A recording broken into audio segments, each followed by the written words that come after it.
ahora les voy a hablar del tema de la mácula y la retina en los pacientes de catarata. Y el propósito no es que haga un experto en retinología a ninguno de ustedes, pero todos manejamos cataratas y tenemos que saber cómo enfrentar estos retos. Y quizás los dos más comunes son obviamente la retinopatía diabética y la degeneración macular asociada a la edad, las cuales casi siempre ya están en manos de un retinólogo como quiera y la colaboración existe. Yo le agradezco todo lo que sé sobre la mácula al profesor Donald Gass.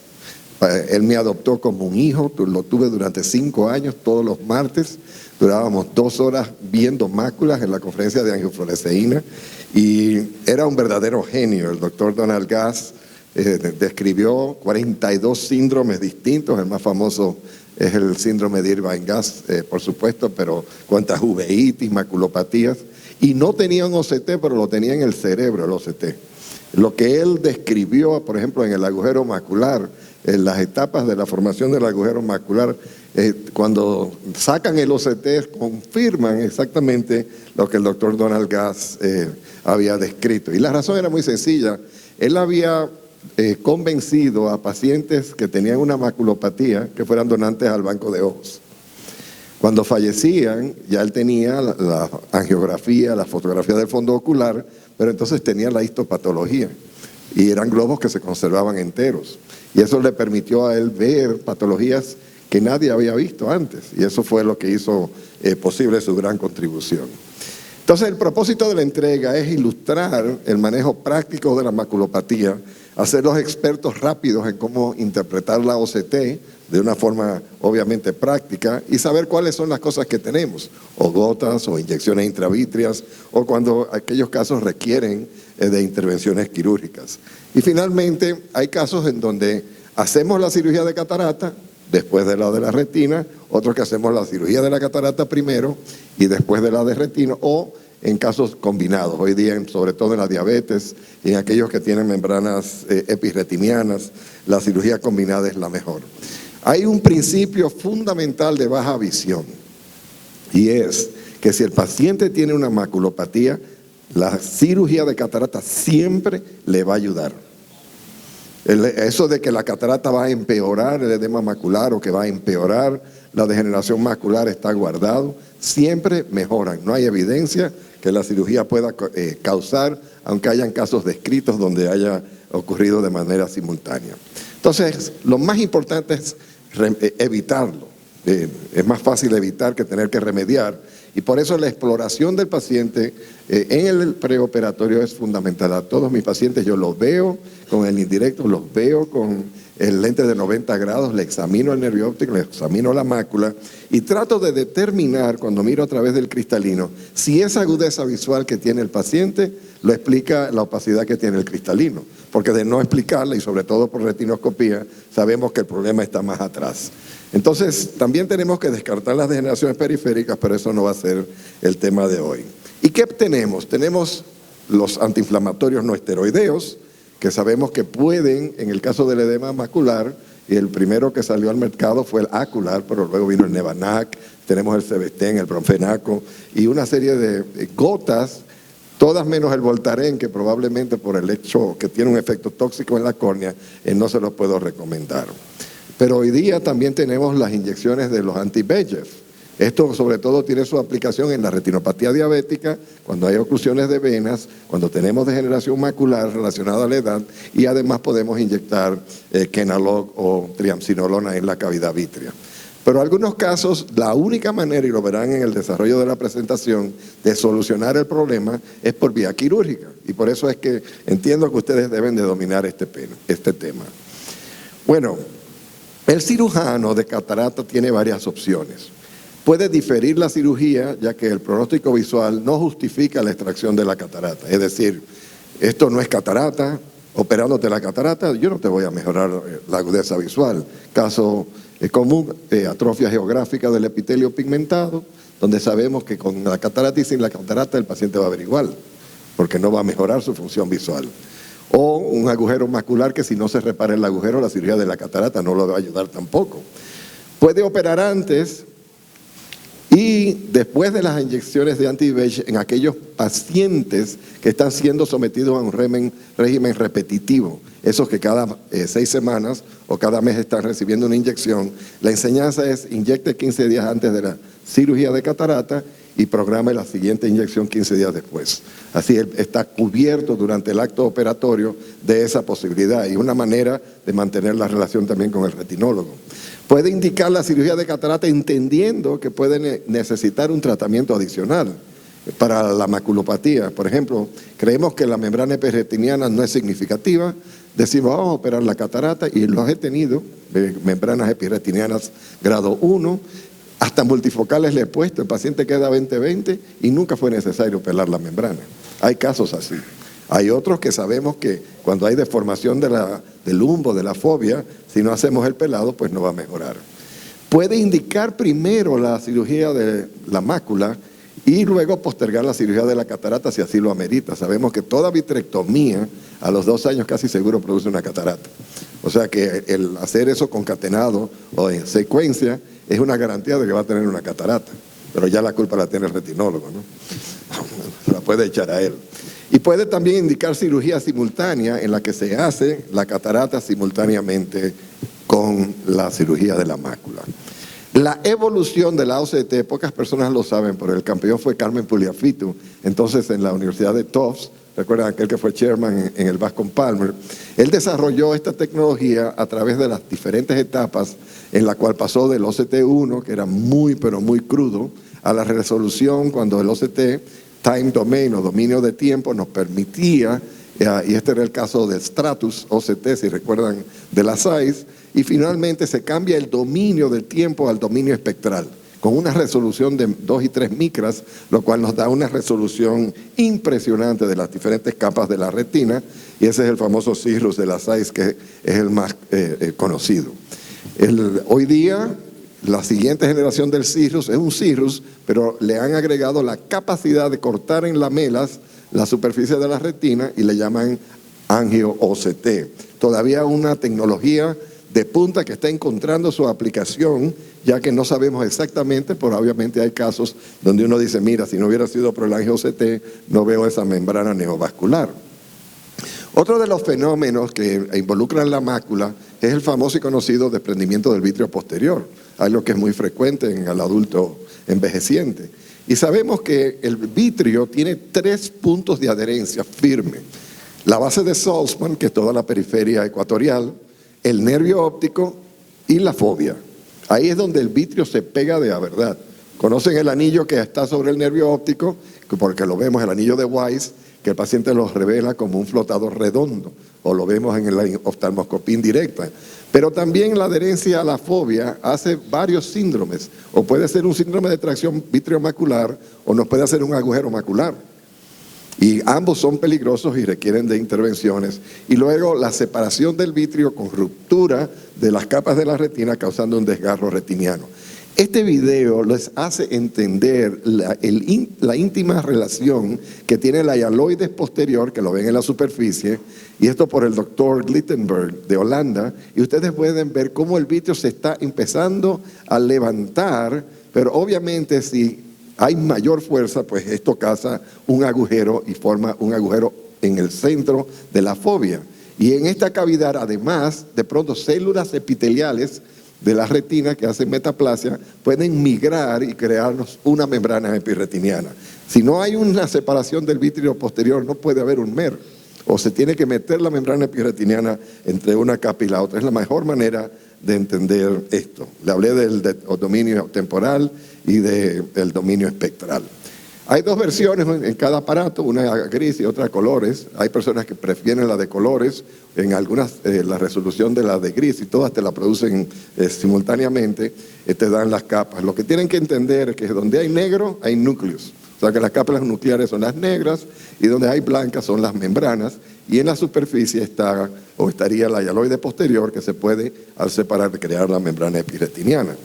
¿Cuáles son las patologías más comunes? Bueno, el edema macular diabético, aquí una oclusión de vena que causa edema macular solamente en un lado de la retina, porque es una rama venosa, o un edema macular tipo Irvine Gas, que se llena de quistes petaloides, la parte central de la fobia, o cuando tenemos una membrana subretiniana, neovascular, coroidea neovascular, típica de la degeneración macular, o cuando tenemos degeneración macular relacionada a la edad con separación del epitelio pigmentado, o los famosos DEP, desprendimiento del epitelio pigmentado.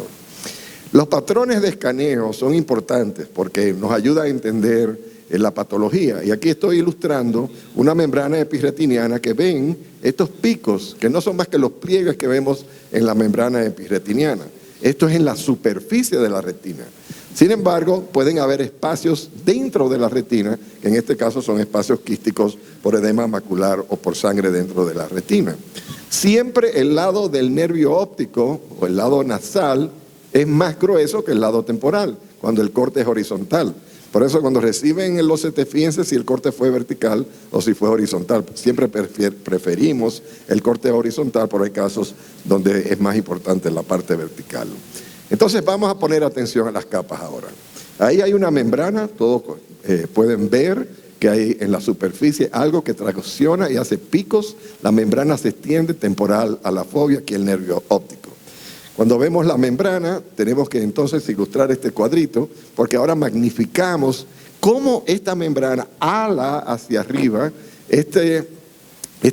lo que llamamos el humbo, que es la depresión foveal, y distorsiona la anatomía de la fobia.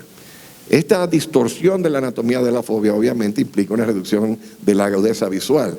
Y podemos, en casos más avanzados, tener además alteraciones en la parte posterior, ya que podemos tener tanto que desorganizamos los fotorreceptores en los famosos casos de DRIL, que es la desorganización de las capas internas de la retina o DRIL. Y esto implica también pésima agudeza visual. Primer caso, una francesa operada en París por su médico, restore en ambos ojos, no ve bien del ojo izquierdo, 20-25 no está tan mal, pero ella dice que ya no soporta la metamorfosis. La diferencia de la agudeza visual por contraste a los síntomas de maculopatía es que el paciente dice, no es que la raya recta la veo torcida, curvilínea, y no veo lo que quiero ver, es como si tuviera un velo, un mosquitero delante, es como si tuviera el vidrio húmedo en el automóvil, así no se puede conducir. Pero le digo, tienes 20-25, doctor, quítemela, que yo no puedo hacer nada. Y este video en honor a Jorrito Jaramillo, porque él era residente y fue que me lo editó y me lo grabó, y por ende algunas de las cositas van a ser un poco viejas, porque los trócares hoy día son valvulados, en esa época todavía no existían. Pero podemos ver cómo usando una técnica de 3 puertos, introduciendo estos trócares, podemos hacer primero una vitrectomía anterior. Recuérdense que estamos en el espacio de Berger, retiramos la tracción que pudiera haber y adherencia a las estructuras del segmento anterior. Entonces pasamos, y fíjense estos movimientos. Sin corte, estoy levantando la hialoide posterior. Esto es fundamental en la cirugía de macro. Hay que elevar la hialoide posterior para poder entonces ir a la tinción que nos permite identificar la membrana epirretiniana y posterior a la membrana epirretiniana la limitante interna. Entonces, sin hacer este levantamiento o separación del vítreo posterior, este tercer paso se hace prácticamente imposible. Se tiñe con el Brilliant Blue, que es una tinción, no es igual al tripán, y hay uno que tiñe el limitante y tiñe la membrana epirretiniana, y usamos el cepillo de diamante para encontrar un vuelo, un borde que nos permita con las pinzas de Tanaka, que son unas pinzas especiales para limitantes internas y membrana epirretiniana, sostener ese vuelo, y aquí se van a recordar de la cirugía de catarata, porque esto es igualito a una capsulorhexis. Ya luego inicias una ruptura en la membrana, pues puedes proceder en forma circunlinear llevando este corte o este pelado de las membranas más allá de la fobia. ¿Qué distancia queremos llevarla? A 2 diámetros papilares alrededor de lo que es la región foveal. Aquí estamos bregando con micras.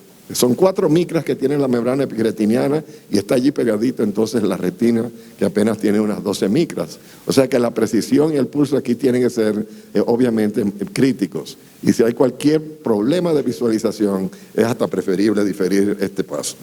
El tema es que esta paciente recibió el pelado, recuperó la función visual, dejó de quejarse. Fíjense que en el lado temporal había todavía membrana, pero no le molesta con su función visual central. Pero tienen que tener cuidado. Y aquí les vamos a hablar en términos generales de lo que ocurre en la patología de la membrana epirretiniana. Es más frecuente en los de mayoría de edad, más de 65 años. Ocurre en el 6% de la población. Entonces no vamos a operar a todos los pacientes de membrana epirretiniana porque es muy común. Ocurre con igual frecuencia en hombres y mujeres y se manifiesta, como les dije, con metamorfopsia. Y es una patología de la retina que no siempre hay que operarla. Pero hay aplicaciones aquí cuando se separa la hialoides y vemos los puntos de adherencia que llamamos entonces síndrome de tracción vitriomacular y pueden llegar a ser tan prominentes que se llenan de quistes en la mácula. En el estudio de la Montaña Azul de Australia, en el que evaluaron 4.313 pacientes, fueron evaluados en este estudio, el 6% de los pacientes tenían membrana epirretiniana. Y esto es importante que se domine, que cuando le llega al paciente, que tengo una MER, pues nada, no se acabó la vida, esto es algo muy común. Hay muchas personas que tienen cosas peores y además que es reversible. El doctor Gass clasificaba el pucker, que era cuando se plegaba la membrana de esta manera, de lo que era la membrana en celofán. Parecía papel de celofán, sarán, que estaba sobre la retina, ese brillo, pero cuando se plegaba, que él le llamaba pucker, o que se creaba una fibrosis, casi siempre estos casos, por la distorsión que tenía de la anatomía, tenían que ser operados. Y aquí vemos la clasificación. MER 1, estadio 1, todavía tengo la depresión de la fobia, conservo mi capa de fotorreceptores, veo la telita aquí un poquito más opaca. Estadio 2, la membrana ahora empieza a levantarse, pero ya perdí la depresión del lumbo. Esta fobia ha perdido su anatomía. Esto es un estadio 2. Ya empieza a afectar la visión de manera significativa. Aquí se perdió por completo, pero además tenemos una membrana opaca, aparte de los pliegues y separación que tenemos en este lugar. Este paciente ya tiene probablemente una visión de 20/70, 20/80 y estamos empezando a traccionar el área de los fotorreceptores. Y ahí cuando empieza el drill, sabemos que, y además esto limita el pronóstico. Las técnicas, tenemos los PICS, tenemos las pinzas de Tanaka, las tinciones que tenemos que usar. Y aquí vemos un caso de una joven que era falsémica. De hecho, era la hija del caddy de golf con el que jugaba y había desarrollado, jovencita ella, esta membrana epirretiniana. ¿Le tenía que operar la catarata? Obviamente que no. Y de hecho, hasta el día de hoy, hace 5 años, no ha desarrollado catarata. Pero igual ven que la distensión de los movimientos, que son delicados, nos permiten tener un círculo de por lo menos 2 diámetros papilares alrededor de la foviola, lo cual impide que vuelva a repetir la membrana, pero también nos dan suficiente superficie retiniana para que la persona pueda ver perfectamente bien. Y en estos casos que pelan, yo digo que pela como un guineo, son hasta cierto sentido muy placenteros, pero ojo con los agujeros, ojo con el trauma o los movimientos abruptos. Y este caso quedó de una manera excelente. En el postoperatorio, a pesar que usted haga un caso perfecto, si tiene un edema macular, puede tardar hasta 6 meses en recuperar la función visual, porque la membrana te deforma la mácula. Y aquí vemos otro tema, y es que a veces tenemos membrana epirretiniana en la superficie de la retina, pero también con degeneración macular subretiniana. O sea, usted puede pelar esta membrana y no le va a quitar el problema si no lo trata con un anti-VEGF. Y aquí vemos de nuevo cómo se distorsiona, esto le llamamos la desorganización o drill de las capas retinianas, lo cual limita el pronóstico visual. El edema macular cistoideo, que ya los vimos, es muy frecuente en el diabético, es el síndrome de Irvine-Gass cuando tenemos uveitis crónica o prolapso vítreo, y se puede tratar con gotas primero, y lo que usamos siempre es un antiinflamatorio no esteroideo, o podemos inyectar con Avastin o con Kenalog para poderlo eliminar. En el síndrome de tracción vitriomacular, que no es visible en la lámpara de hendidura, la tracción se ve en el OCT y obviamente estos casos, si no se hace la vitrectomía, no recuperan la función visual. Y cuidado con pelar esta membrana porque lo que vas a hacer es crear un agujero macular y por eso tiene que estar consciente de la patología. Entonces, en grados 1 y 2, teniendo catarata, haga la catarata solamente.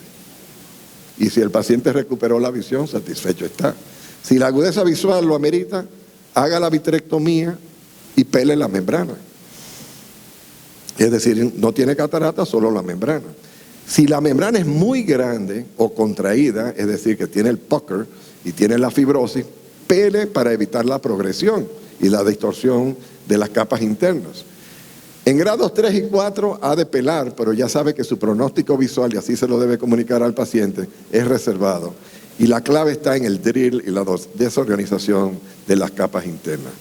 Siempre tomar en cuenta que en ninguno de estos casos quiere usted ponerse a fastidiar con multifocalidad. Estos son casos donde necesitamos un punto de enfoque, ya que de por sí el lugar donde llega a la luz en un punto está distorsionado y no queremos complicarlo con halos y distorsiones. Muchas gracias.